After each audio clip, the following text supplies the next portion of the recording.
Hello everyone. In a previous section, we are discussed about microprocessor, microcontroller, and what is the difference between microprocessor and microcontroller. Now, in that sessions, we have to discuss about embedded system. Now, before going through embedded system, first we have to see what is system. A system is a way of working, organizing, or doing one or many tasks according to a fixed plan. A system can also be defined as it is an arrangement in which all its units assemble and work together according to plan or program. For example, suppose we are consider example of watch or display watch. So essential part of that watch are hardware, needles, battery, dial, chassis and strap. So all the needles moves clockwise only.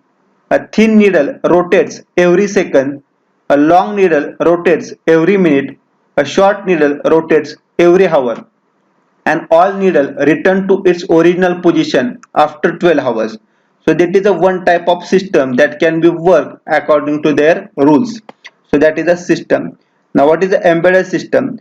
An embedded system is a one that has a computer hardware with software embedded in it as a one of its important component. So embedded system can be independent system or it can be a part of a large system. An embedded system is a microcontroller based or microprocessor based system which is designed to perform a specific task. So embedded system consists of three main components. That is hardware, application software, real-time operating system, that is RTOs. So the hardware may be timer, processor, interrupt controller, IO devices, memories, etc. So that is a hardware. So software which may perform a concurrently series of tasks or multiple tasks. So that is a software. And real-time operating system, that is RTOs, which may supervise the application software. It sets the rule during a execution of application of program. A small scale embedded system which may not need of that RTOs. So that is the essential component of embedded system. Next one is the basic structure of embedded system. So embedded system may consist of sensor, AD, that is analog to digital converter, then processor and ASCII, then DA, that is digital to analog converter, then actuator and memory. So let we see the function of each block. So first one is sensor.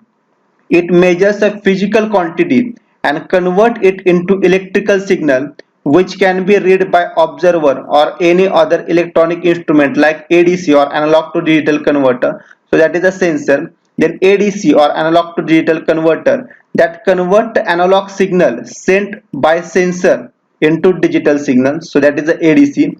Then next processor and ASCII. The processor process the data to measure the output and stores it into memory. So that is processor and ASCII. Next is DA, that is digital to analog converter, that converts a digital data fed by processor into analog data. That means digital data is converted into analog form. So that is DA. And last one is actuator.